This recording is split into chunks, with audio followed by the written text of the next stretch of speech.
Hey, everybody. Welcome to the podcast. This is number 23 of the Between You and I podcast. Ryan and I are here. And we today have a conversation with an old friend of mine who I adore. It's Nils Bernstein. I said today he was like a unicorn because he's actually from Seattle. Excuse me. And he is like a pinnacle person who was there when I started to do music, and he is a deep, deep lover of music. He has been a part of a record store that was huge when I was coming up in music. He's been the VP of PR for Sub Pop. He's also been worked for Matador. Like, this is a person who lived and breathed music, and he was so good with artists. And we were in Seattle together during the heyday of the grunge era and just the great Seattle that it was at the time, that allowed us to hang out and in our 20s, like in such a fun way. And I've always really loved him a lot. And it was so great to catch up with him. There's a lot of history in this episode around that era. And we just start to dabble into what he's doing now, and our audio got rough because he's down south in Mexico right now. And so just hang in there, everybody, because if you can hear them, there's great tidbits. And we are actually going to part two this because Nils and I really wanted to get into life today, and philosophies and questions and about it today, and how we are and what we think today. But I hope you guys enjoy it. I adore him. And of course, we adore you guys. If you want, please subscribe. If you have any comments, please let us know. And I just hope you enjoy the episode.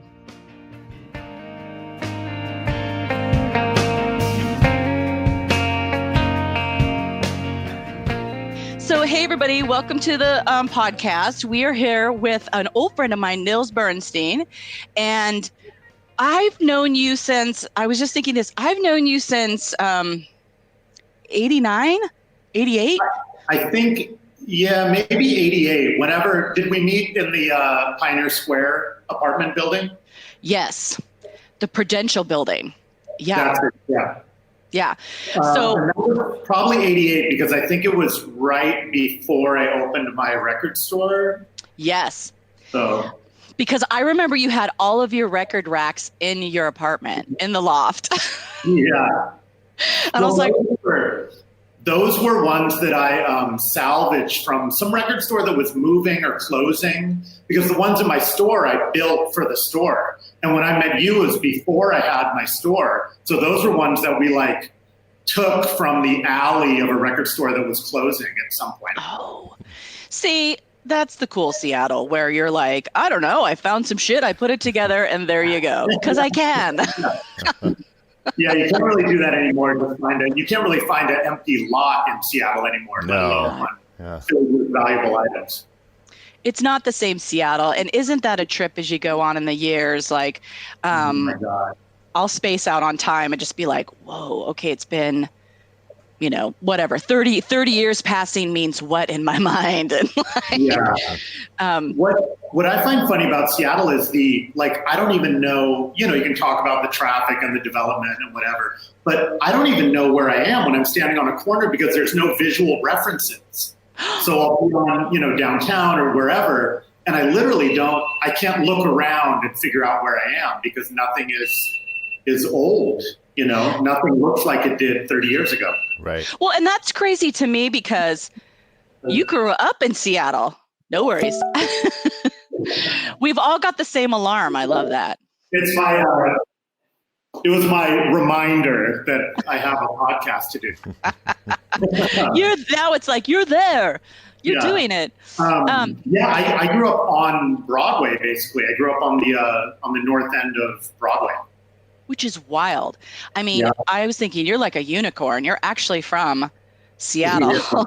Well, it's funny, growing up, everybody was from Seattle that was in Seattle, and now it's kind of the opposite. Yeah, exactly.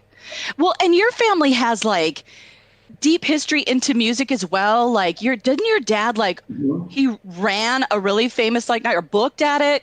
You remind me. Yeah, kind of. He opened the Harvard Exit Theater in What? in the late '60s. So that was like the first kind of art house theater in Seattle. And he had that until the late '70s.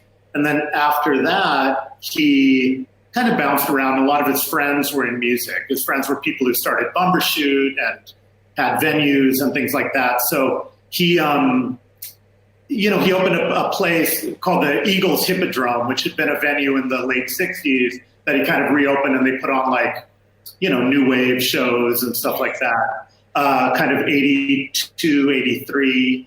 And he wasn't really like a music guy. He was a movie guy, but all his friends were in it, and he liked doing a venue. So he was kind of in that world in the early '80s a little bit. I love that. I did not know that he had opened up the Harvard Exit. For people obviously maybe listening who don't know, the Harvard Exit was this really cool theater at the north end of Seattle. And I love that street. It's by Cornish College. It's closed now, but I love that that street right there, like the Harvard Exit and the cafe across the street. And then there's like what the Daughters of the Revolution Hall, blah, blah, blah. So you're right, a really well-known like art theater place. I've had friends who've gotten married in there. Oh yeah.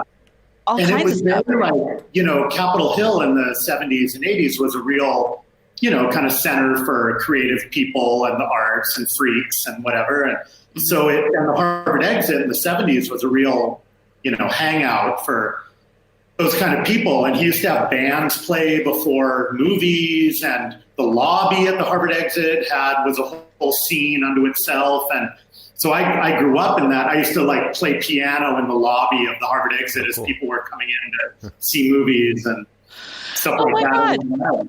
It was like Cinema Paradiso, but in the 70s in Seattle. See, I didn't know that either. That is so cool. I mean, you've always been someone who's like, when I met you, like just music, like steeped in it. Totally. I mean, that was really your passion, still is probably, so when I met you we had moved, my friend, Allie and I think, Samara Coy became our, roommate. We lived above you, and it was you and Jeff Haywood and Roderick from Sky Cries Mary. I think it was Hamish Chappell. I think Hamish moved out and Roderick moved in. Mm-hmm. Something like that. Yeah. And I remember a friend from, I think it was Kurt Danielson from TAD. And he was like, hey, I met your new roommate, because I hadn't met Roderick yet. Jeff knew him, but I didn't know him. He's like, yeah, we did a show with him, or he played a show with him or something. And he was writhing around naked, wrapped in colored cellophane. Like, are you sure you want him to move in? I was like, oh yes. I mean, of course, even more now. But, and that's so you. You're like, yes. Yes, please. Much. I know. Well, okay, here's how small Seattle is. So, like, I went to the University of Washington, and I knew who Roderick was then, right? But then he was like, he's also from Seattle or north of Seattle, or just like fancy neighborhood. Yeah. And he was going to the UW, and he was like a skater kid then, like with like California skater dude. And then later, so in '86, I went over to France to go to school and frankly to learn how to speak French. So I was just waiting for everybody to leave. And that was when Roderick had started the Sky Cries Mary with the Posies and had done the Grinder Cease. And then he was going over to go to the Jacques Lecoq like mime school. Yeah. And so him and I met up there just as friends. Like, I was living in Nantes and he came down to hang out. And I mean, I always admired his massive creativity, like down to his journals and his like persistence and drive. I mean, I remember asking him like, well, how did you even get there? And he's like, well, if you poke things like 20 times, something's going to bite, and I never forgot that. And so he had a French, the first record came out on New Rose in France, which was a really legit label. Like, he had a good French record deal before anything happened in Seattle, or really before anybody in Seattle had a record deal. I mean, right? Yeah. He believes that it can happen and really manifests it. I mean, I never, I don't, it's funny because I don't, in my mind, I don't go for kind of new agey talk, but I do because I think about it all the time and I kind of live it. And he's somebody that, oh my God, absolutely, affirmations and manifestation. He's somebody that has made unbelievable things happen in his life just by virtue of saying, well, why not me? Exactly. And well, that's just giving me shivers. Because I'm the same as you. Like I probably I talk about it more now, but I have always lived by intuition, even from leaving the Tri-Cities to go to the UW. And it's not really about, I'm thinking things to death. How will I do it? It's more like, I would like that. I'm going to go there. And frankly, there's not a lot of thought. It's just too much thinking's bad, like. Yeah. It's also moving forward, it's just taking any step forward will lead you somewhere. Yes. So you don't have to have the whole thing mapped out. You just need to be in motion at any given time. Right. Yes, I even thought that this morning because I'm sort of, I'm dipping my toe, well, I'm dipping my whole body into it nowadays, like really recognizing and living it way more out loud. And I just thought for things I'm doing right now, even this podcast, I was like, we live lives. We're like, oh, maybe I'm tired today. And I was like, I totally thought that. I was like, well, you can't get anything new unless you move forward and do something, right? Mm-hmm. Like the conversation with you will bring up things that wouldn't if you just sat in your house by yourself, Yeah. So I love it. When I heard your conversation with Deja, I was like, oh, that'll be nice to have their voices in my room, but it was quite inspirational and unexpectedly so, just because it was a conversation that I didn't expect to be listening in on. Yeah. Well, and these days, at this age especially, I'm, and probably due to once you've had enough things happen to you, you're just sort of like, fuck it. Like, I got to go be myself. And I need to say it out loud way more often. It's who I've always been, but now I'm more capable of saying out loud. And especially with the coaching I'm doing right now, it basically embodies who I am. And so it's intuitive, right? So I'm way out there with people, and funny enough, just like not thinking about what I'm saying. I'm like, no, this is a real thing. This, if I have an intuitive hit, or I talk about synchronicity, or these are my beliefs. Yeah. And just saying that way more out loud, completely out loud. But what's really cool is all so many friends like yourself, we're all like in a more open space, and so the conversations are fantastic to me. Like, oh my God, this is the best. Okay, so when you were living there, so I lived above. This is like before Hammerbox, right? It was when I dipped my toe into Hammerbox. So I just remember living above. Like Roderick's room was below mine, and it was all I could smell was incense, like all the time. Like literally, like through thick ceilings and floors, you could still smell the incense. Oh my God. Yeah, it was wild. But I think that's really fun though. Another thing about Seattle at the time is just being able to do stuff like that. Like, oh, I lived in a loft downtown. Yeah, I mean, we had it was a nice, large loft at the time, it was, a lot of money, but really wasn't a lot of money. I think we were paying, for the three of us, paying $700 or $900 maybe.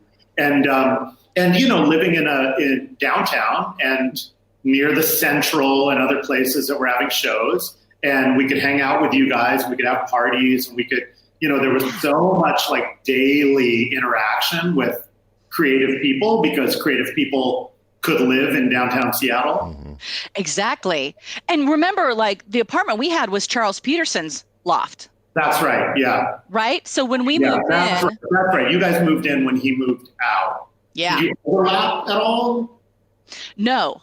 Okay. It was like you and Elise and Samara. Mm-hmm. Yeah. And Charles so I was at the UW and I was actually a photography student. So I love, again, synchronicity. Like we walk in, it's not only a loft, but he's built a dark room in the living room. And I was like, like, wow. So Samara had her room, like literally a loft space above the dark room. And then Allie and I were in the back because people would build, like those open kind of, my loft. Maybe he did Samara's after mine, but Danny Blossom from Feast and various bands built my loft in our space. Right on. And I think either Charles got us the apartment or we got him his. I forget how we moved in there, but I mean, you know, it was not even, you know, 5 degrees. It's like 1 degree between everybody. Yes. See, and I love that. And like going down Western to remember the Western Cafe and around the corner. So, you know, in this day and age, I'm always telling people like, I'm so grateful I got to experience Seattle in the time that I did. Like, I got to, we got to be an artist and live there and have your own apartment and things like that. When I say that to people who've like just moved here, they're like, what? That's an impossibility now, but yeah. No, you could have you could live in a nice place. You could have your, you know, own room, whatever. You could have a practice space. You know, people in you know, South Seattle and Georgetown have beautiful practice spaces, or in Ballard or wherever. You could go to shows almost every day. You could have, you know, $1 pints of beer for happy hour. You could really live. You could commit your time to doing something creative without being drained of all money and energy and life force, you know? Yes, it was exactly. Yeah, it's why we need to bring universal income back, or we never had it. We should have it. You know? Yeah, or just I don't know, something. I don't know how to. Yes. Solve it at this point, but it was so much fun. Like I love being of that age and having things at your fingertips, and it's whatever you made of it, right? Like you could go make anything. And Nils, you're so enmeshed in my mind in my musical history. Like I've literally said, almost on any podcast I've been on, they were like, well, how did Hammerbox get started? And I was like, well, there's the story of, again, synchronicity. I'm telling you, I was like, when I got back from France, probably the hardest thing I've ever done, learn a language, right? Came back and I was like, well, since you've done that, what else might you want to do? And I'd grown up singing. I loved singing. It was choir. I mean, I never thought of being in a band because in the Tri-Cities, especially as a female, where were you going to go? Like, you know, this hardcore punk was there. You know, my brother was doing that, but that's not me. I was more of a new wave baby. And so it just never crossed my mind there. But when I got to Seattle, it was all around and the Rocket was going strong. And so I just looked in the back of that page. Literally the first ad I answer was Dave and James. Yeah, that's amazing. Like, that kind of stuff. But I remember as I tell people the story, I was like, well, yeah, we got together. There's that story. But okay, so starting with Jeff Haywood introduced us to Harris. Like, that's why we have Harris, is because of Jeff. He was like, yeah, I got this friend from Eugene. Like, yeah, I never quite understood how Harris hooked up with you and David James. Yeah, Jeff. Because I knew he went to school in Oregon and came up. Okay, from Jeff, that makes sense. Isn't that crazy? Yeah, I don't think I knew that. Yeah. So yeah, Jeff had said that. So we met Harris, and then as we got practicing, I remember we played like our first show at like the Gilman Street station, which was like in between Queen Anne and Magnolia. It doesn't exist. But then the second show, which really felt like the debut show, was at the Oxford. Oxford, yeah. Yeah. And I always tell people, I was like, dude, and I say, dude, that show to me, and I remember saying, so I was like, this show is going to make us or break us. And I was like, because Nils is coming. Great. Yeah. Well, I was like, you're going to be there, everybody. And I literally said to Harris, I was like, if we suck, we're done. Like, if they don't like us. I'm sure I stumbled in drunk, no help at all.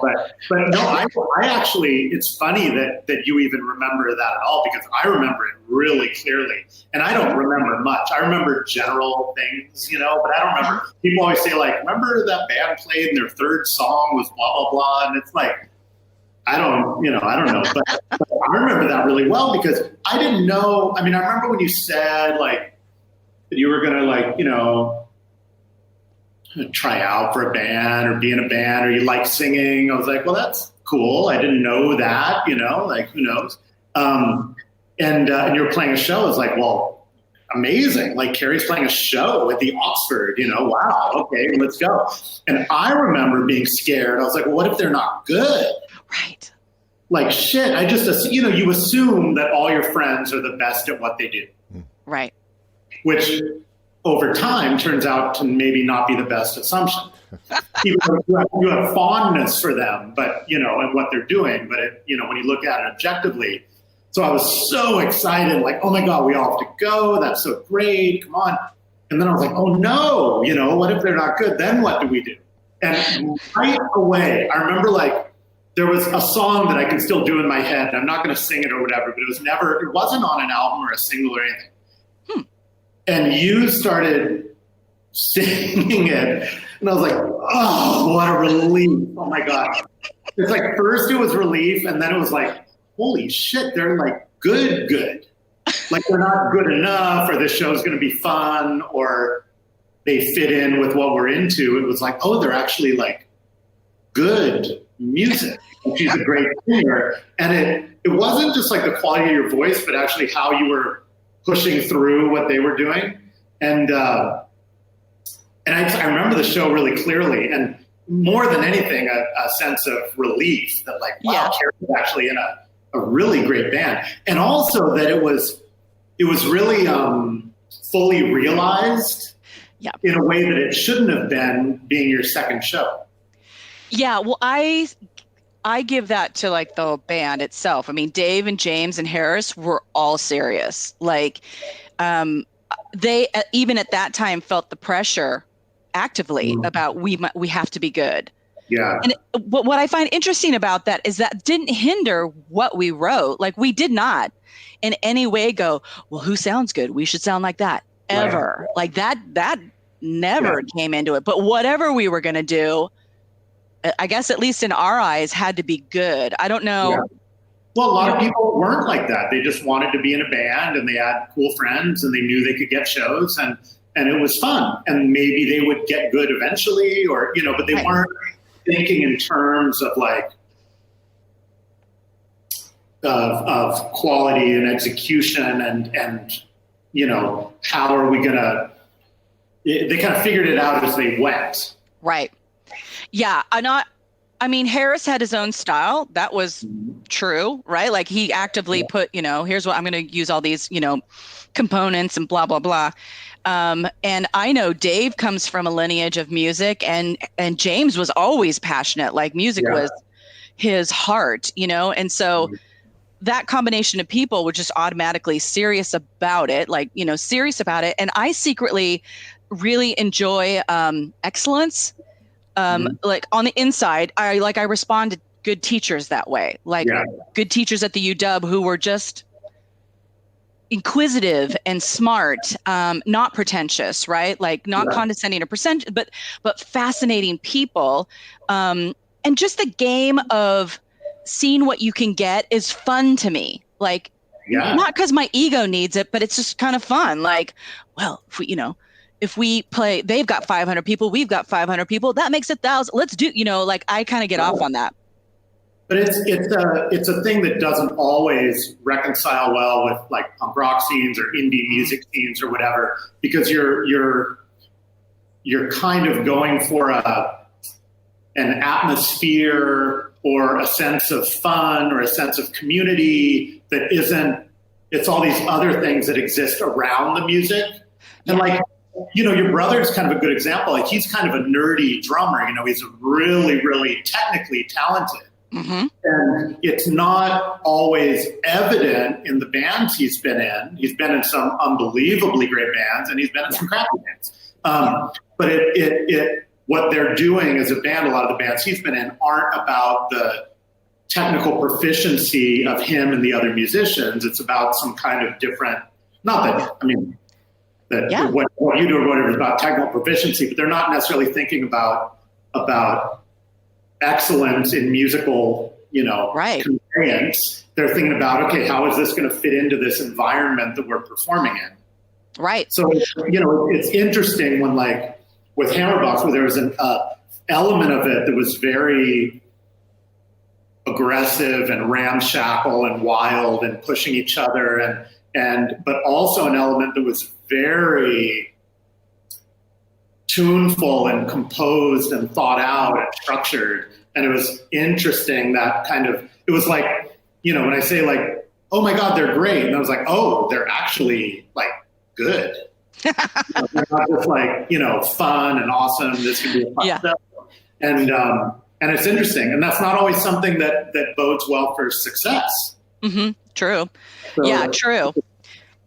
I mean, all those milestones, I mean, as you learn along the way, in the music industry, and you've been steeped in the music industry, it's interesting. Well, like at that time at 21 or not 21, 23, like that's nothing we ever said out loud, right? Because we were 23, right? Like we're also terrified, and we're new at it, and we just know that much. Like let's be good at it, and we care, but nobody's talking about it or being pretentious about it. It's just a way.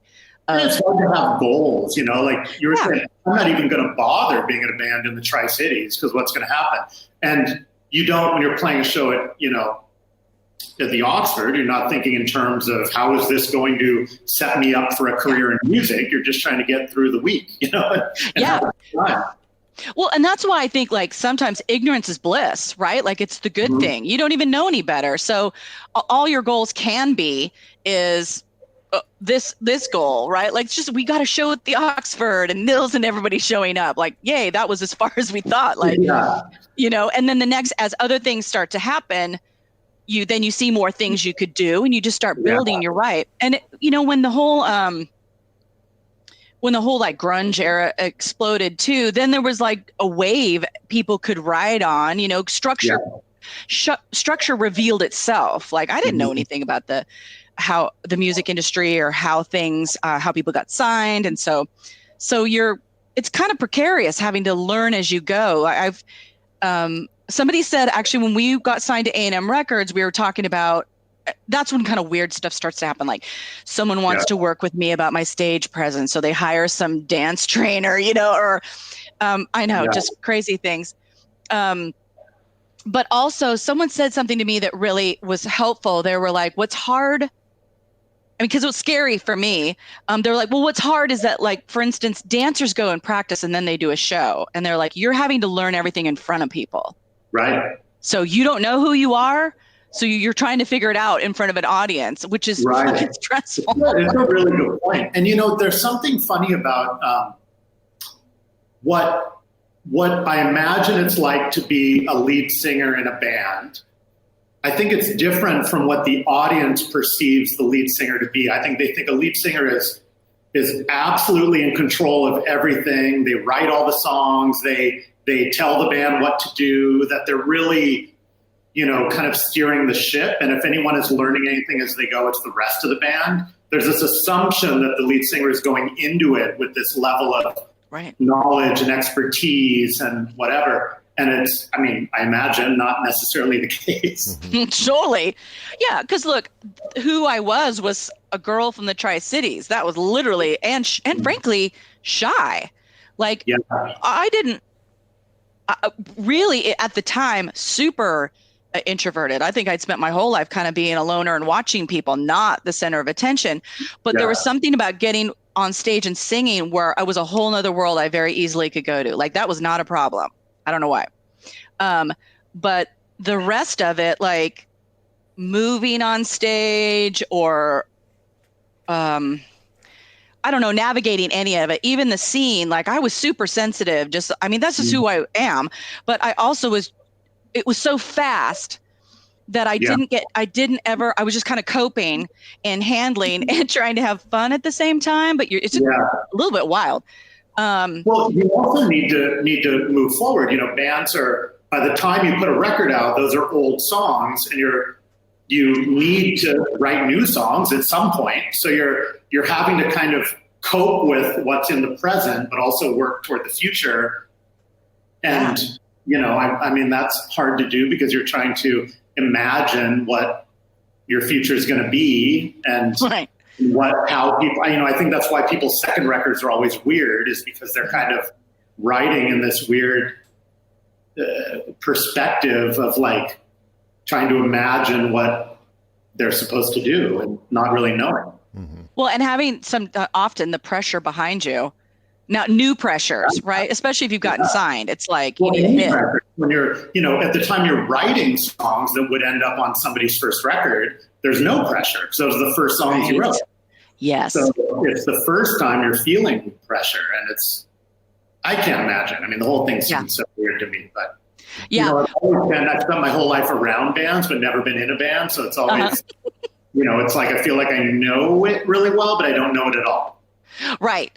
Well, I think that's such a natural part of you, to be like right up next to music as a lover of the art form and the people. Like you're so amazing with people by nature. Just comfortable. Like really, that was like one of your superpowers to me, was like, which I thought was your natural fascination and interest. Yeah, absolutely. Yeah. And when I opened my store, just to back on me for a second. Please. Let's talk about me for a second. I would love to. But just to bring it back to where we're at. When my dad sold the Harvard exit, he was living in his car or whatever, but he set aside money that would pay for his what do you call it when like child support. Mm-hmm. And then when we turned 18, we each got $6,000. And so I remember, okay, well, if I get $6,000, I'm either going to start a label, a zine, or a record store. And of course, in Seattle, you could start a record store with $6,000. My rent at the store when I opened it was $240, and I lived in it because there was a bathroom and a shower. Oh, right. So, and then later, Roderick, because when I opened it and moved out of Pioneer, the building we lived in, then Roderick moved in. So I was living in my record store with Roderick. And then I moved in with you, and we lived on Capitol Hill. But yeah, so but that was my thing, is I was like 18, like there was no question. I have a tiny bit of money. I need to do something as close to music as I can be.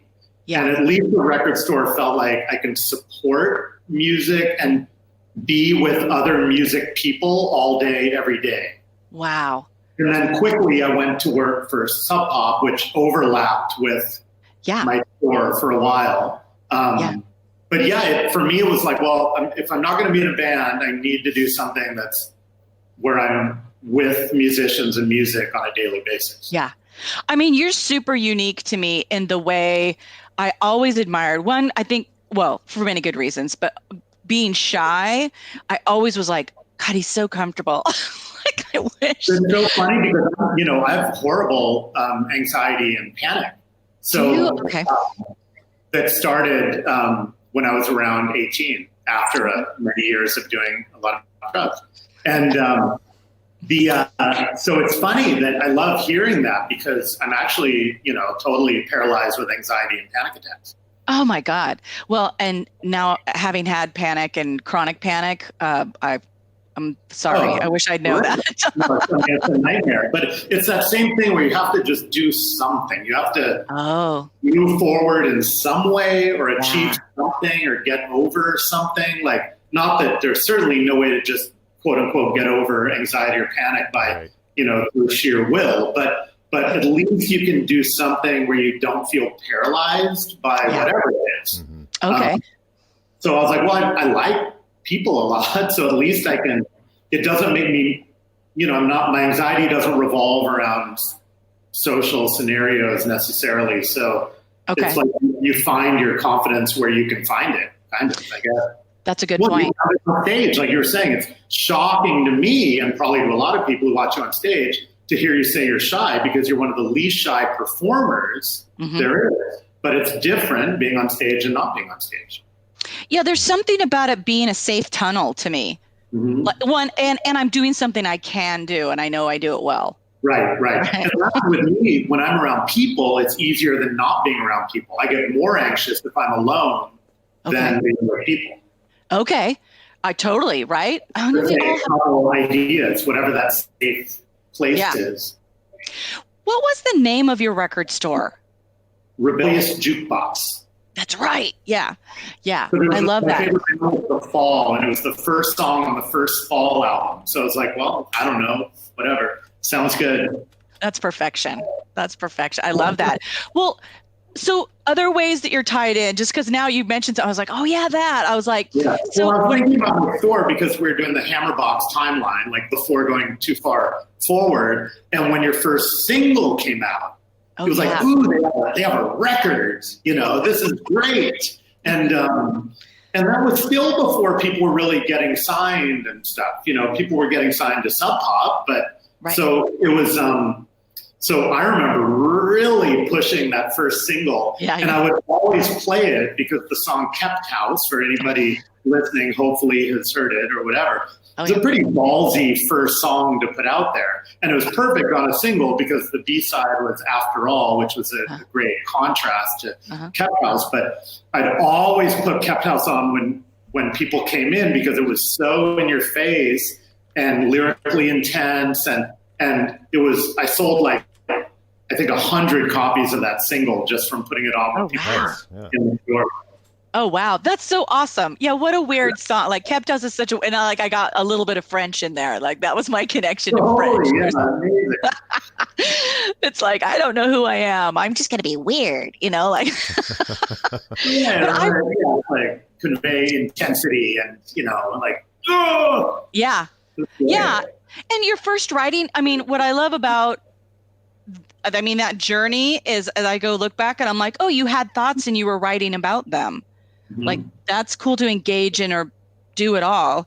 And so like all the songs, obviously had a thought or emotion behind them. It wasn't sort of like, I'm going to write a rock song and be like, Right. That whole song. The idea of supporting a band, that the band is doing this and there's these guys who are really into what they're doing.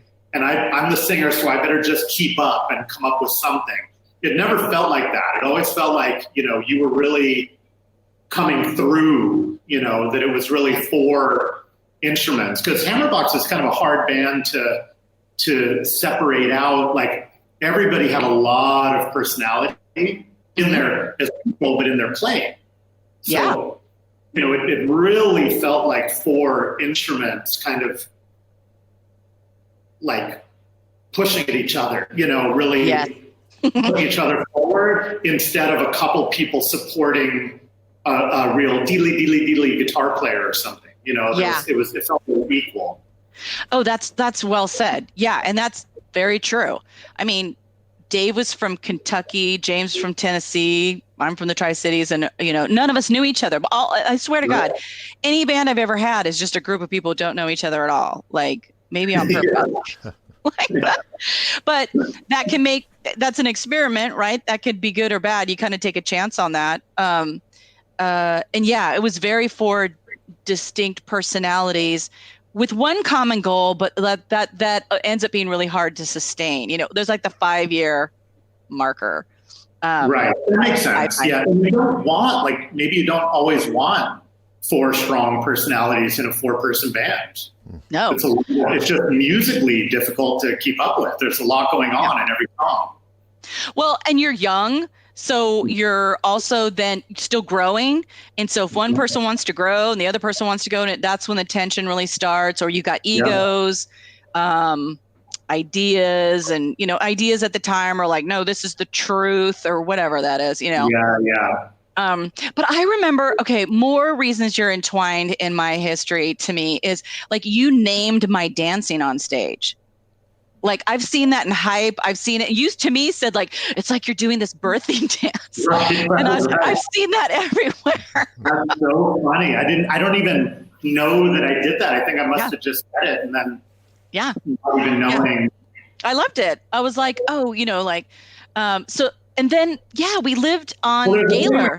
You touch your body and it was like, oh my God, it felt so powerful because it was like, you were acknowledging what was happening. It was like you were really, you're such a physical performer, and it was like like at the end of a cardio class when you put hand on heart, like the kind of let's honor the body, and you're kind of doing that while you're punishing your body and honoring it at the same time. So I really like that motion of touching your chest and stomach while you're performing. It was like, it'll be okay, fully. I'm going to completely fuck with you and push you, but it's going to be okay. Oh my God, that is like the best I've ever heard it said, because that is absolutely fucking true. I'll be like, okay, we're going. Like, here we go. Like, yeah, it's absolutely. And for women, especially like your solar plexus, your belly, your heart, like that is your power center. That's and your calming center. And so, yeah, I was surprised I didn't like kind of just rock on stage, like, oh my God. Right. Which some people do, Yeah. It's a lot of energy coming at you, and it's you're trying to do your thing in front of people, which is a lot of energy. It's really hard to stay grounded and deliver, not only just deliver and like do it correctly or whatever, but then like actually give something extra. Right. Like have something to say, or like remember your why, or something deeper in there than just like we played all the shows and it was crazy, we're done. Like another, a lot of people talk about, like performers will talk about the exchange of energy with the audience, but they don't really talk about it in that way where it's like it's intense. It's like it's energy coming at you that you may not even want, or you want it, but you don't. It's hard to deal with. And you like me, I like you, yippee. But it's actually really quite hard to deal with, I would imagine. Yeah. Well, not especially, but as a woman, there's extra surprises coming at you sometimes that are violent or angry or rude, or there's lots of love. I mean, I feel like I've always had a lot of love, and then it depends on where you go. Like people who don't know you, whatever, you're just the woman in front of them, and there's tons of awful things that get said at you and things like that. But that's what I find funny too, is like in getting into because bands are about playing the music and then performing in front of people, and then you go on tour. And so I realize, in the last like 10 years, like there's a lot of me having to heal up a lot of enduring. Like, because you're going, like, everything's happening fast. You're in front of people. So you get in kind of an endurance stance, not that people could see it, but internally you're just like, and then at some point that's got to unravel, just like. Well, and even loving energy is something to deal with. It's still energy coming at you that you have to respond to in some way. So it's not like, I don't mean that it's so much negative, but just the experience of performing to a crowd is a lot of energy coming at you. Even if it's positive, it's intense. So that endurance thing is funny, because when I go on tour with bands, I can't take more than 3 days. And I'm not even performing. And it's like too much for me, it's like, get me out of this, I need a drink after that sound check, it's like, so I can't imagine that thing where I know that from, 30 years of seeing bands on tour and being with bands on tour, it's like you're tensed up, this, defensive, like your body is the normal state of your body is this kind of tension. Yeah. And, you get into a coping state, whether it looks like it or not, like, and you develop your way, because there's going to be more of it. You just gear up. And so that like sets a marker in your person to just go, well, this is what you do, and it entails this, so you got to gear up, and how will you be enduring? And I mean that, like you're saying, like that wears and tears on you. And I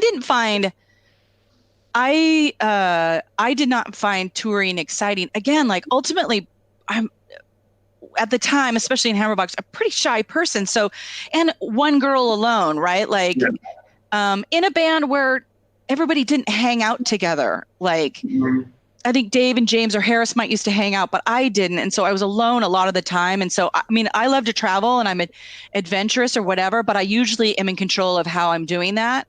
Yeah. And on tour, it was like, well, you've opted for the every day in a bar, dark places. Yeah, you're going to what, you know what I mean? Like you've chosen this environment to go like travel in. And it's like, I probably wouldn't choose that on my own. Yeah. And even, the moment on stage, you can have these incredible experiences that are so positive with fans and with the actual performing, but that's 1 out of 24 hours of every day. Totally. Dead on. I had a friend who was an actor who quit acting, and I was like, well, why'd you quit acting? He said, because I realized I was putting up with 95% bullshit for 20 minutes on stage. Right. And he goes, and believe me, that 20 minutes kept me in there for a long time. And I was like, exactly. Yeah, that makes a lot of sense to me. So it's funny that when I think back on the Seattle music scene and really that era in general, and I think about, obviously we think about diversity and inclusion in different ways now. Mm-hmm. Yeah. At the time, my experience in it was as a gay person. So I was like, well, that's, it's weird because there are no gay people, but right. That's cool because they're not homophobic and right. I can pass as straight when I need to. So it's fine. And so now I think about what it was for women or Black people or whatever in the scene at the time. And it's interesting because I did know, I was like, well, Carrie must be psyched because the guys in her band are so cool and everyone in the scene is so cool. So it's not weird being a woman like it might be in other cities. Right. Yeah. Well, and people have asked me sort of about that too. I mean, I never in my life have I really thought about myself as a gender, right? Like I don't go gender first. I'm not girly. I was never girly. I was never that. So I was really just more lonerish, right? So in my mind, I just never thought about my gender until something obvious came up. And I'm super boring, pragmatic in the way when something comes up, I'm like, no, yeah, that thing. Right. Like it's no surprise to me. It's everything. There's so many classic things that happen. So I kind of was never surprised because I was like, oh, that's so classic. But later what struck me was the lack of friend circle, like girls. Like I didn't have girlfriend circles at all. I had boyfriends, Right. Like my boyfriends were quote unquote my best friends. They were the people I just was always with. That was my partner. Right. But I didn't in that scene. Also, it was so masculine. Even the girl side of it was so tough. And that's not me either. I'm seriously way more of a new wave baby, like Cocteau Twins, Susie, whatever. And nobody was fucking into that. Right. You probably were into it. It wasn't what they were. It wasn't evident that they were into it. No. No. So I took and played with what was available. It was just sort of like, well, this is happening.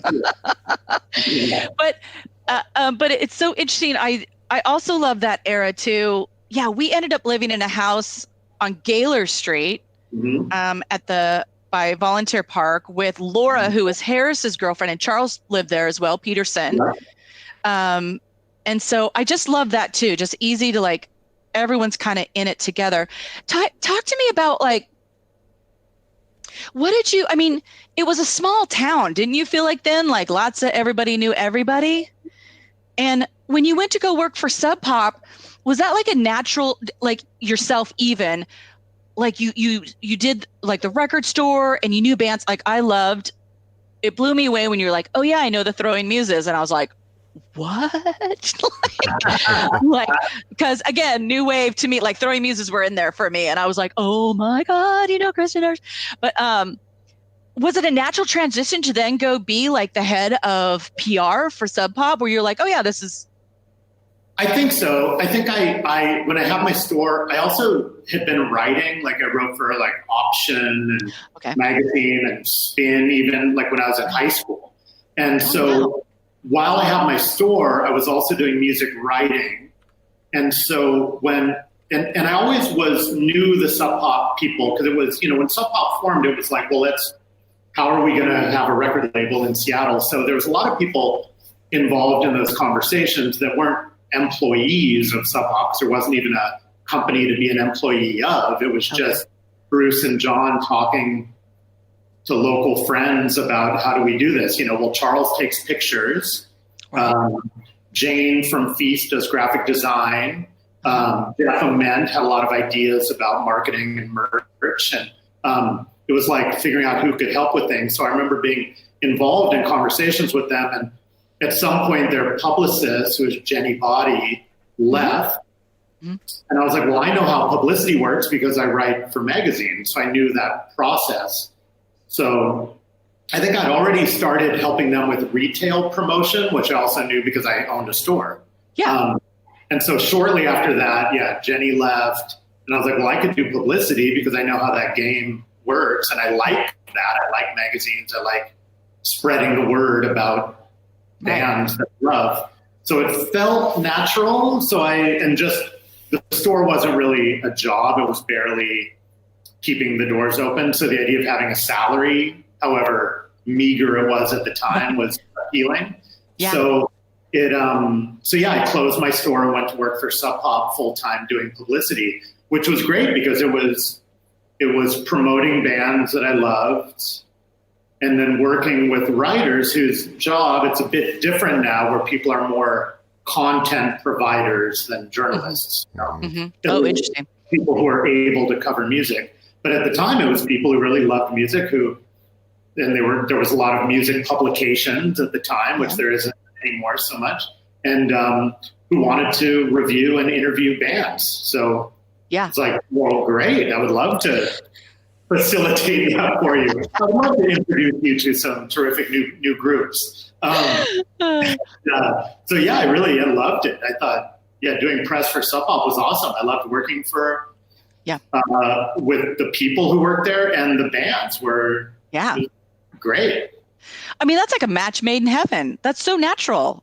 Yeah, and it was people that were from my, the bands and the owners and the employees. Everybody was of my world. And it was amazing. Loved it. Yeah. I thought that was really cool. And then so when did you move to New York? What year? Beginning of 97. Okay. And by that time I was in goodness. Hammerbox kind of had it. Your first record had come out, but your second record and your major label stuff hadn't happened yet, I think. Okay. If I remember right. Okay. And it was still, Seattle was still big, you know what I mean? It was heading towards the end of it. I feel like 2000 was really starts to, right. But so what made you decide to go, I need something new and I'm going to go to New York? Well, Sub Pop was changing a lot. Yeah. They signed a deal with a major label that had majority control, so there was a lot more involvement with them than other times that Sub Pop had aligned with major labels. Okay. And there's just a lot of decisions being made that a lot of us didn't really agree with. And at the time, Bruce was kind of separating from John, and it was like just the time of a lot of awkward growth and change within Sub Pop. Sure. That I wasn't really into. So I left, and it was funny because at the time I was like, well, I like doing this, but I also like Seattle. The only other place I'd really consider living is New York. And the only other place that I'd really consider working is Matador. Right. And it just so happened that at the time that I left Sub Pop, Matador was looking for a publicist. So it aligned pretty well. And I already knew the people who ran Matador and most of the bands on Matador because I dealt with Matador when they started an account to buy records for my store. Their bands would stay at my house when I lived on Howell Street. Their bands would stay with me when they came to town. I had a connection with them and the bands already. So So pretty quickly, within a month or two, I left Sub Pop and moved to New York to work for Matador, doing the same thing, but at Matador. Nice. Just happened to be a job at Matador. I was like, you just have synchronicity all over you. You're for sure. Yeah. Very fortunate. I didn't know much about that when I went to work there, but at the time it was I had tried to sign the first Bell and Sebastian record to Sub Pop, or thought that, it'd be great. And then I went to Matador and they're like, and we're going to put out the first Bell and Sebastian record. Nice. Oh my God, great. I love that. Yeah. And there's just a lot of stuff that was all my favorite bands that weren't on Sub Pop were on Matador. It, worked out great. Right. And so what do you think, was it different? What are the different things you learned at Matador then? Cause that's just a different company, a different label. Were there different? It was quite similar, where it was one guy who started it and brought on the other guy soon after. With Sub Pop, where Bruce started it and brought on John, and this was this guy Chris started it and brought on Gerard, who are equal partners, but kind of two strong, different personalities running the label. There's a lot of similarities between Sub Pop and Matador, and also they both had different interactions with major labels, which for me, having seen so many people we know, yourself included, having various experiences with major labels, it was interesting I was kind of like, well, what exactly is the involvement here? And Matador was good because at the time it was their deal with, I think when I started to work there, they had a deal with Capitol. But it was only for certain records. Okay. And they didn't have a controlling interest in the label or anything like that. It was an indie label that partnered with this major label for certain projects. So that felt good to me. It was important for me to work for people and not a corporation. And for an indie label, I mean, it's funny because I'll talk to young people now about like licensing music as being, selling out and major labels and indie labels. And a lot of it, they don't even know the terminology. Yeah. Like selling out or, corporate ogre or, things like that. They're like, well, why wouldn't we? So, right. We are empowered by licensing our music. It's like, but it's a commercial, commercials are bad. It's like, so I still have that thing about, indies good, majors bad, selling out, not selling out, so it was good for me to work for an indie label that kind of shared that maybe increasingly outdated punk philosophy. Yeah. Well, and I like that you say like you're with people. And like, I feel like enjoying the relationship is something you love, right? Like, and you really love the music, and that makes for a natural relationship, which is more fun, right? Every band, Matador, there has, well, 3 owners now, but who's a long time equal partner. But, every band was signed by them. There's never been there wasn't an A&R department signing bands that the owners had no idea about. Everything was really steered by the people in charge. So there wasn't really a hierarchy because everybody was equally beloved by, nobody was brought in from different places and then your key person lost. Yeah.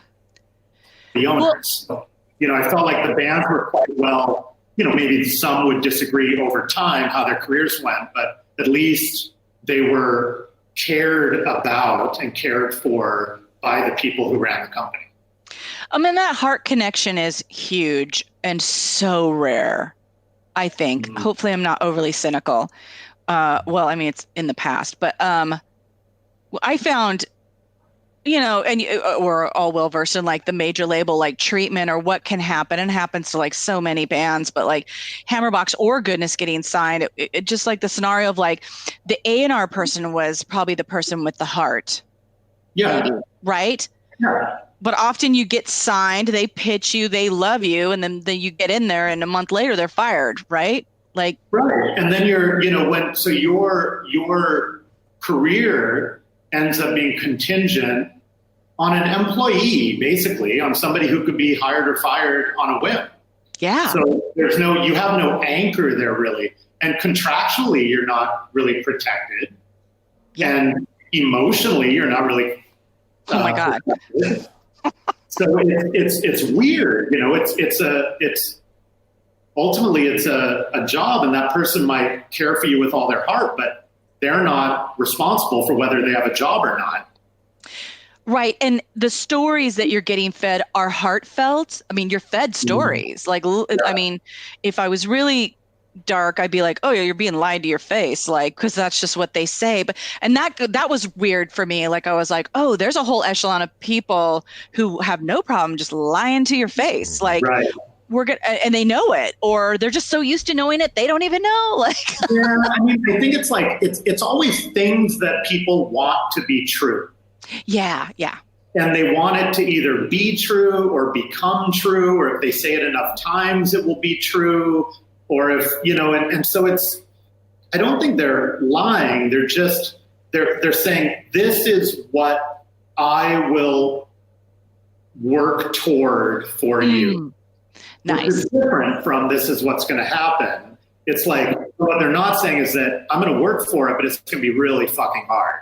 You know, they're saying like, I am here for you. I'm going to do this for you. And I guarantee that I will never stop pushing for you, which is probably true. It just at some point they can push all day long and it doesn't matter. There's other things that the company is caring about. And, one thing at Matador, they never dropped bands until later. And then they started dropping bands. And I remember thinking, of course they should drop. I mean, a lot of times it's better for the bands, it's better for everybody. And but I just thought that was crazy. Like, no, they're family. You can't drop anybody ever. And I mean, there be bands begging to be dropped, and I'm like, no, that's wrong. It's like, but it's like obviously there's transitions and there's things that are that need to happen that are better for the band, better for the label, whatever. But it just always in my mind, at least it should, everybody should at least be emotionally connected in some way and care about the band, or at least know about the band and have some, emotional response to the music and whatever. And I know I know all of this shit inside and out, but I just think in major labels that it isn't, there's so many things they can do for you and resources they can provide, but you can't ever get that assurance that you are somebody who as a person and musically everybody there really cares about. Yeah. And it is like that at a lot of indie labels. They really do care about the people in the music that much. Yeah. I think that was hard. Like with Hammerbox just being the first time, you went from having controlled the build of what you've done. So you knew you had your hands on things, and you built to then not being able to know what was going on at all. Like, because then there was so many people, like you had managers, the A&R person, whoever was at and people who were just farther away. So I think what I found hard was like, I don't even know what's going on and I cannot seem to get the truth. And so just completely like loss of control. Right. And you don't even know who to ask at some point. Maybe everything about the career starts to revolve around radio. And then radio people are spread out around the country. And so it's like, well, what about, is there a way to have a career that isn't about radio? Can we talk about that? Can we talk about something, but then it becomes about a single and about production and a certain type of production and all these things that you're not thinking about in your previous incarnation, but now you're being told things that you have to think about. And I don't know. I mean, I don't know. It's a story old as time, the major label, thing, but it's, I don't know. It's interesting. And also just that idea of the power changing hands, that you're kind of creating something that they want, but then once they have it, they don't want your creativeness anymore. How crazy is that? Like, it doesn't make much sense, man. Didn't we do good before? Isn't that why you like us? No? Well, think psychologically think about how much that messes with you, because all you are is yourself and your art, right? Like, or whatever music you're making. Right. Like that, this is me. You're telling me I'm not good, or you're telling me the fact is I'm not good. Right. And not only that, and if I say, well, sorry, I'm also a creative person and I disagree, so let's go our mutual ways. You don't have that option. They do, you don't. Right. It's that fundamental thing with record contracts where they have the option. The band doesn't have the option. So it's, that's a weird thing too, where you can't mutually say, wow, you how interesting this creative partnership has been, and now it is time to move on. You don't necessarily have that freedom. You bring up a really good point too. Like, the thing that would make me the most angry is having nobody I thought was smart to work with. Like you couldn't even you could get in the relationship of like brainstorming, like, because you're right, there was inflexible idea of like how it all goes. So there was no use of the intelligence that way. And then I just never saw anybody working on our stuff that I was like, it was smart. And I was like, oh shit, oh God, our stuff is in the hands of idiots. Like, oh my God. And you don't get to, you don't have the option to say like, no offense, but I think these people are idiots and I have a lot of ideas. But no, none. That's not really. Yeah. But yeah, I don't know. It's that thing where like you have so much freedom and power going into forming a band and creating something creative. And I'm sure it's the same for filmmakers and fashion designers and visual artists and anybody else. And then once you enter into a partnership with a corporation, obviously there's other people to placate. Well, I can't remember if you and I ever talked about like, so when I put Goodness together and we did the same cycle, because you could at the time, right? Like play, get an audience, look to get signed. And what I thought was funny is the what was his name? Oh my God, I'm forgetting his name. The same guy was the A&R guy who wanted to sign Hammerbox to Atlantic at the time, because Danny Goldberg had just started and he was like, I don't even know who you are. And we're like, yeah, we're not going here. He came around and was working for Jason Flom at Lava Atlantic. Right. And ended up signing Goodness. And so I thought that was a crazy synchronicity. But the thing that would come up for me, and it came up kind of in Hammerbox or whatever, is like I had the kind of voice that could go a lot of different ways, right? Like it could go very commercial. And with Lava Atlantic, it was so brutal because we got signed. We recorded that second record twice. So basically we had John Goodmanson record it because that was our guy who did our sound that we wanted. They said that wasn't good enough. That's a whole fucking record. Yeah. And so we had to get a whole nother producer who was Ted Nicely, who was great. He really was Nicely. Much cleaner, tighter sound because they have an idea of what the right sound is, only to come around. And I've told this story many times, but Jason Flom came to town and said to have dinner with the band and said, hey, Carrie, come, I got to go see this band. Come with me. And then we'll go to meet up with the band. And I was like, okay. I get in the band and not 5 minutes into the ride, he's like, this is what he literally said. We don't give two shits about the band. We just want to do a record with you. And then he literally went on to disparage every single band member. Like that person's fucking useless, da, da, da, da, he's replaceable. And we just want to do a record with you. Wow. Like that was a gift. And incredible. I mean, right. That he's complimenting you by saying that the people that you've created a family with are horrible. Oh yeah, not worth it. Like that. Yeah. And it was so later. It's only, I swear to God, Nils, it's only like in the last few years that people have pointed out other things like, okay, so he isolated you, insulted your whole band, which was your work. Right. And basically thought you were stupid enough to think, yay. And it gets better. Then I had to walk into a dinner and look at all my bandmates, and he put me in that position. And I was like, so there's been times where I think in my heart, I've been like, oh, do I regret not getting to make a solo record? But I was like, I've had great friends who've been like, no, it's hard to have your heart in the right place and say, fuck no, like morally decide, go. Because in my mind, I literally, when he said, I want to make a record with you, of course I got excited. But then he went on, and my instant thought was, if you can so easily do this to my band, what will you do to me when I fail? Absolutely. Right. And so I didn't. When you're quote unquote useless to them or him or whatever, I just think it's such a wild thing for an A&R person to think that someone who's in a band with other people would be so ready to dismiss them.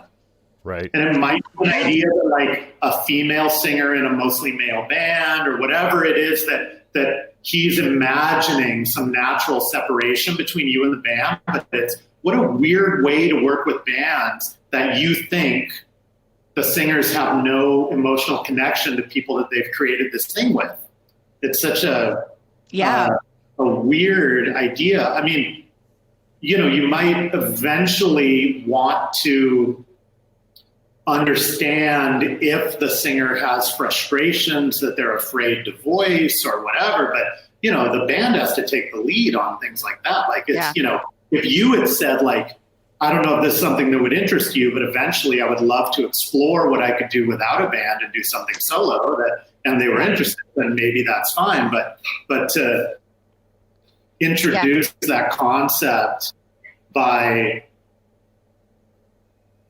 the fact that your bandmates are useless it's so dark. Yeah, I think I was so shocked. What's that, Ryan? So it's offensive, Oh God. Yeah. Well, and I was so shocked that really, but I mean, it's manipulative, it's again, gaslighting, Nils? It's abuse. Yeah. Well, it's abusive. Yes. Really, it's manipulative, it's gaslighting, it's putting you in a situation that you should never be in. It's really evil, and you can see in a way where he might be thinking that he's doing you a favor, but it just shows such a lack of understanding about bands and humans. Mm-hmm. Oh my God. Yeah. Thank you for saying that. Yeah. Cause I think I was so shocked that I didn't instantly go, well, I just didn't for good reasons. Right. But I didn't go, well, I'm willing to do that, but we got to tour on this record first, like let it not go to waste. And then, I'm happy to make a solo record. Yeah. But I really did at that point think, Jesus Christ, your behavior. Like if my character judgment was like, you will do this to me as well. So am I going to literally burn down the house with these people I've known for, you know what I mean? Like friends in order to go do this and then be dumped somewhere like in New York or LA or that seems scarier to me. Yeah, who knows? And it's funny too, what I always think about with your career is that it's not like, people who maybe weren't in Seattle or who have a peripheral knowledge of your bands think that it kind of was something very fast, something that was about to happen and then didn't happen on major labels. They forget that with Hammerbox and Goodness, those bands had huge followings in the Northwest and, did put out records on small labels first, had huge followings with very well-received records. It wasn't like a band that like formed, tried to get signed, didn't have a hit and broke up. It's really you did everything right, left to your own devices, everybody in both bands, you guys did great. Right. Thank you. So, it's like, it's really when it went into other people's hands who weren't part of this kind of nice inner circle of sorts that we had, that things went a little awry. So it's, it really was, both of those bands are huge success stories. The only lack of success was on the part of certain labels, not on the part of either band. Yeah. And that's what I find a shame, right? But I think that's part of being in the music industry is you could make something great and in the name of something that's not within your control, you don't get the like forward movement success, right? Like it's not about even maybe the artist or the art, it's the circumstance within the business and all that. Because I remember, Jason Flom's got a rep too of not being the most sensitive guy. And he went on to head Warner Brothers, didn't he? So to me, I was like, what? Maybe I need to wake up a little bit more to like, this is who the industry celebrates and hires and keeps around. And he's like this. That really stuck in my head. Maybe he uses that story, maybe he tells the story in a similar way. It's like, well, I tried to do a solo record with her and they would have been huge, but she was too, locked in her old ways to be willing to, from his perspective, it might have been a very, brilliant commercial move to try to get you to do a solo record. So it's, it just isn't, you have to like, I have written a couple cookbooks with chefs and hope to do more. And I always tell them, I'm like, there's things that a publisher or an agent or somebody might say makes a great book, but it's your book, it's your name, and it's your words. Like, you have to stand by it. It can't, there's Right. there's a difference between something. Both people can be right. Something can be a huge success, Yes. and you can be really unhappy with it. So he's right. Maybe that is, what you need to do to have a top 40 hit is to put out a solo record with him on Lava or whatever. But I don't believe that to be true. But that's not what makes a person happy, and it's not what you would want to have you wouldn't want. It's like, I'm so glad I had that top 40 hit that made me a pariah in my community, that treated everybody like shit, that isn't true to who I am. You don't. There has to be a balance between commercial success and some sort of integrity. Yeah. Yeah, and I think you're right. I think Jason thought, he had said like, oh, my wife and I think you're like the best like pop voice in the, whatever, like your voice is, and so yeah, he really was like, I think you're great. I want to do this. And I look back at like stuff, at the time too, like I went and did solo stuff, and I remember sending him things and him going, oh, this isn't up to snuff. Like Home sold 10,000 records, like alone. And so, but like you're saying, I think for him, it's like, no, this is like a tattoo artist. A tattoo artist isn't going to it's going to tell you what they do well. Right. So I would say like Lava Atlantic does this kind of thing well. That's what they know how to do really well and how to deal in business. And there's nothing wrong with that. I think, his delivery, I think, was god awful, but I agree. I think in his eyes, he's idea that what artists want, whatever field they're in, is success. And that's not always exactly true. You want success balanced with the type of life that you want, the type of success you want, and the type of art you want to make. Yeah. And that combination of things that the artist wants or needs is going to be different from the linear, striving toward a level of commercial success that allows that person to put a check mark in their book that they did a good job. And you have to find that. Well, and it's funny, you're right. Those are at the time like the markers of success, right? Like this shows that I did a good job because I sold a bunch of records. But I also think if someone has a knowledge of what that successful life looks like, that's good to know as well. Like, because everyone, you don't like kind of can mindlessly go like, yeah, that's what I'm shooting for. And I'm like, well, do you know what that really entails in the end? I mean, just that's a lot of time on the road. You've got a hit. You better have another one. Now we're talking about longevity. Like you can get really isolated. Who's around? La la la. Oh yeah, you're gonna lose your relationship, and you're gonna live somewhere you don't like, and your parents getting older, and you're not going to see them for 5 years, and you're not, I don't know, like there's a million things that you have to do to create a happy life that don't always have to do with commercial success in your work or art. It's like knowing the job. Like, do you know what? Yes. Like you want to play with strengths, and you want to say, okay, this is who I am. This is what I want to put into the world, and this is what is going to make me happy on a daily basis. And for you, it's not you like performing, but you don't like being on tour for 2 years in a row and being in a bar every night. Mm-mm. And that's fine. No. You don't have to. Right. Yeah. Yeah, exactly. And I feel proud of, I mean, that's the most, I think the best you can do for yourself is to do what you want to do and do it to your best ability.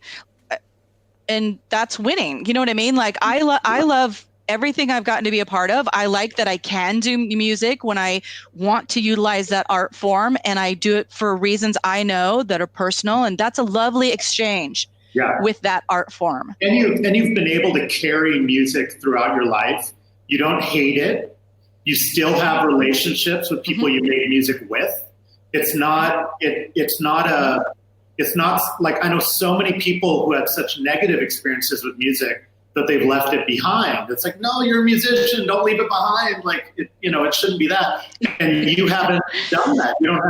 You don't have that sourness around making music. You can go to it when you need to. You have that community around you, and the music you've made still exists. It's still something it's something you're able to carry with you. Yeah. Thank you. Oh, and I mean, I took, well, and like anybody kind of on their path through life trying to figure out what's next, like I did have to take a few years and go, do you remember why you want to do this? Like you need your why. And if you don't have it, that's fine, then don't do it. But if you're going to do music, because I think there came a natural stop of, when you're just really busy doing it, where I don't think I had stopped to ask myself, like, how are you doing? What do you think? Yeah. Especially when the getting signed and things like that end, or that direction of success, you're like, well, from here on out, you may probably be doing music not for financial success. It'll be just for music. How do you feel about that? Do you still want to do it? And why? The why was the big one for me. Yeah. And literally just I love to sing. It feels good. I like to write, and I like the communion. Like, right. I want to write stories that are mine that resonate with other people. And even if it's just for one evening, where I'm proud of my body of work, right? It's just mine. And I feel like that's winning.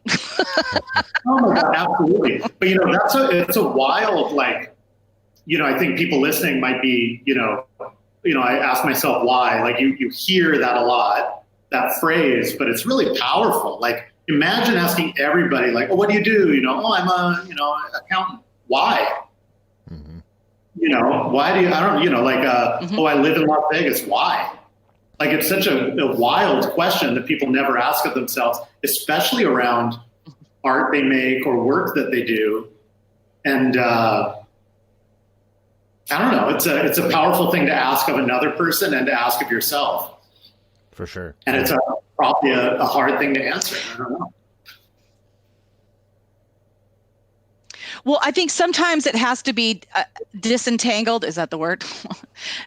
Untangled from like historical things or your pain or your regrets. I mean, you really have to disentangle it from a lot of stuff, or you're just going to linger in it and then kind of just be sad and bitter all the time. And I don't want that. I don't want that. I also, I think people who are really happy, it's the same thing. It's just, usually the why has to do with, well, I've always done it and I need money. It's how I make money. Right. And it's like, okay, well, exactly. What if you didn't always do it? And what if you didn't need the money? Then what would you do? What if you take those two things out of it? Then why do you do it? What if it isn't for money or because it's just the thing you know how to do? Then what would it be? And, I don't know. They're hard. Exactly. And sometimes you just need to make money. If you have to do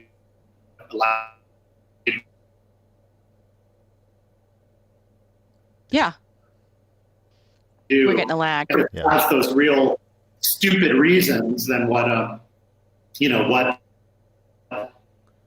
would the answers be if money was out of the picture? Right. Exactly. I think it's lagging. You guys are okay on mine. I don't know if I am on yours. Yeah, we can hear you, but it's your video's lagging a little chopping bit. up a little bit. I don't know if it might be, if you want to turn off your video, it sometimes speeds it up a little. But. Oh, okay, I could do that. Does it? Oh, wow. Sometimes it helps. I did not know that. Hey, so yeah, that's crazy. But now I'm sad I can't see you. But there's that. Hey, so I want to ask you. You'll what? Is it lagging again? Maybe just a little. It might have been lagging again. I'm not sure. It's hard to tell. It was a little distorted, okay. But I think it's okay right now. Hey, so Nils, talk to me about cooking, the cookbooks and all, because you've always, always remember you like having, especially at Howell Street, like cooking food and having people over. And I noticed, like, I guess in the last 10 years, I was like, oh, what are you doing with the cooking? Like what? Like, so you just mentioned you were like, I don't know. It's like with music, I was, I started going to like punk rock shows, whatever, when I was 11. Like it just was what I was always into. And so I kind of made it a job. So with food, it was kind of the same thing. Like, obviously I was always into doing it and would always remember, like I catered like Susie Tennant and Chris Swenson's wedding and Mark Arm's wedding. And I would do like record release parties and things, and obviously dinner parties and stuff like that. So, over time it was like, well, I don't know. I used to write about music. I could write about food, and it just, I kind of slowly merged into the kind of food and drink world because it was what I was really passionate about and knew about. And so, I just started writing, and that led to other things. And it's been good. I've written for a lot of, food editor at Wine Enthusiast now, and write for a lot of other outlets, and have done a couple cookbooks and working on more. And it's just, to me, it's really the same kind of thing. It's just like, well, I really like it. And what is the thing that I can do around it? What's the thing that I have to offer? Like the music, well, I can't play it. So, I mean, I can play the clarinet, so it's not, but, so what can I do that's helpful, that can put out good, that can promote good things and make this happen? And with food, it's kind of the same way. Well, at least I can put forth like, useful, positive information about places and people and products and recipes and places and whatever that should be known about and talked about and promoted. And so I don't know. It's and also the lifestyle, and for me, the food lifestyle is better at this age than the music lifestyle. That's understandable. Yeah, I mean, who doesn't like food? If you get paid, amen. Do food. I totally get that. Yeah. I mean, basically, if shows were at 6 o'clock in the evening, I'd still do music. It's like, oh my God, that's absolutely true. So I feel like you've been. Go ahead. I feel like you've been really good. You've been. I mean, my hat's off to you. You've been really good about following like your interests and like and that makes sense. Like when you say, okay, I loved music, I support it in this way. How can I get this close to it, and I love food and making food and just the science of, I don't know, that's the science of it all, the deliciousness of it all. And then some people just never figure out like to follow what they love. And I feel like you do. Yeah. And I also think people are because sometimes, what you love just doesn't work in terms of being able to make a living or how you can spend your time. But I think it's, change is the thing that people are really reluctant to make, right? Yeah.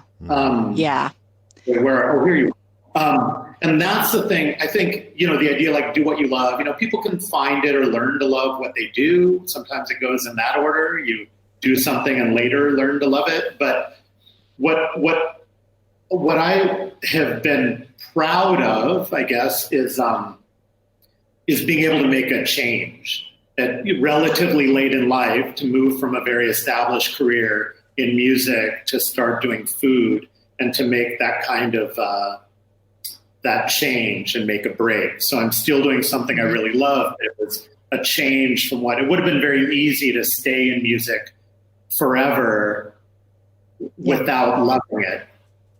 And so I've been glad to be able to move to something that I love. And it's not like I'm certainly not making a lot of money doing it, but I have freedom and it's what I like. And that's I'll figure out a way to not live on the street. Yeah, I mean that's hard to put a price on. Like if you're happy, you're enjoying it, it's sustainable. Yeah. And I would rather just figure out, some way to make the money work that's independent of, I don't want to work just for a paycheck, I guess. Mm-hmm. And it's making that kind of shift in. I don't just want to say it's a career shift, but just like, how do I want to spend my days? Yes. And it's, yes. hard financially, but that's like, with you doing the coaching, and it's inspiring because it's like, what do I have to offer and how can I make it real instead of just talking about it, and yes. it's great.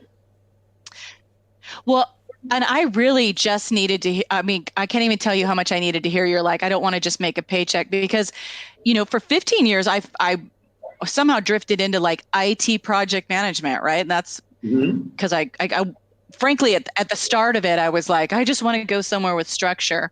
And then, I got married, had a kid. And so it was sort of like the job has structure and money.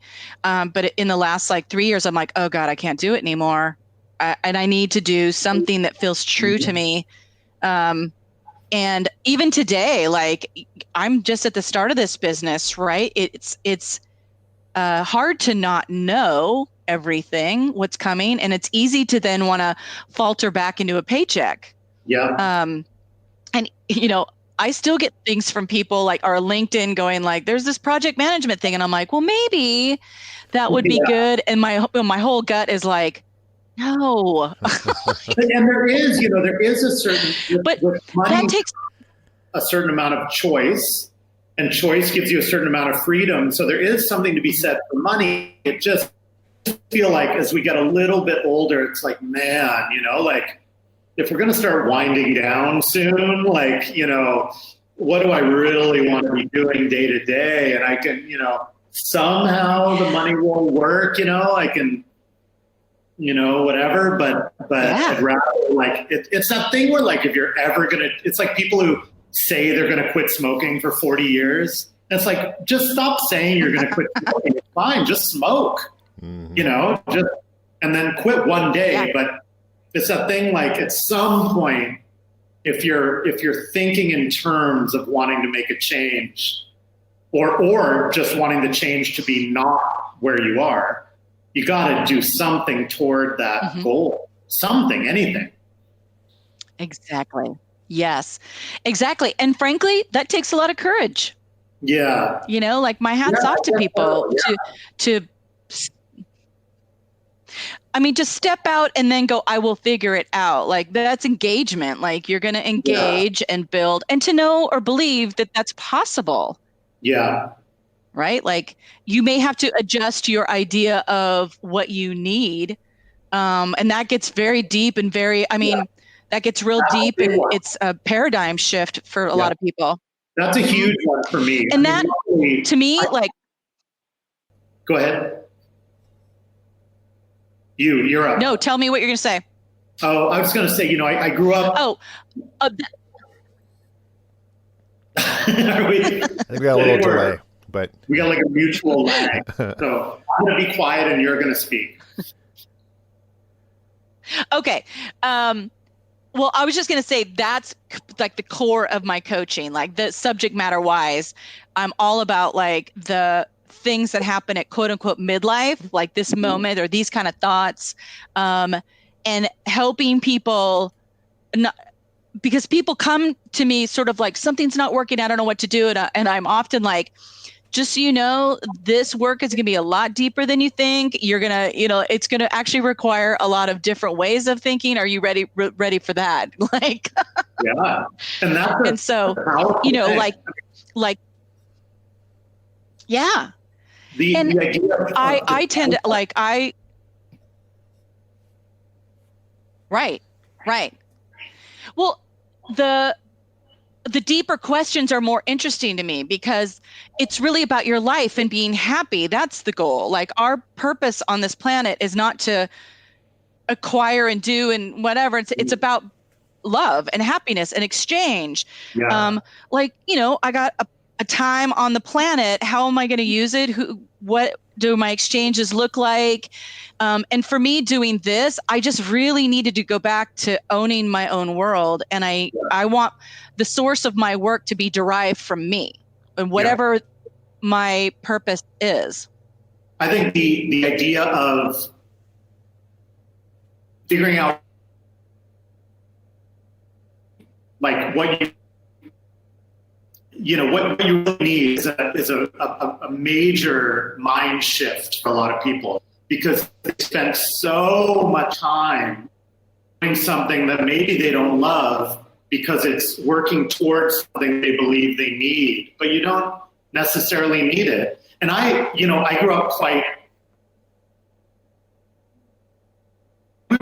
poor. I think that I was poor because we had a nice house and did a lot of cool things, but we didn't have money. There was no income or anything. And so to me, having a place to live that you own is huge. Like if I own an apartment, I'm rich. Then I'm getting I want. Right. Outright is the peak of wealth, So it's a lot of people have a misguided not just what they want, but what they need, and so they're working toward a goal. They don't even know what the goal is. Right. Right.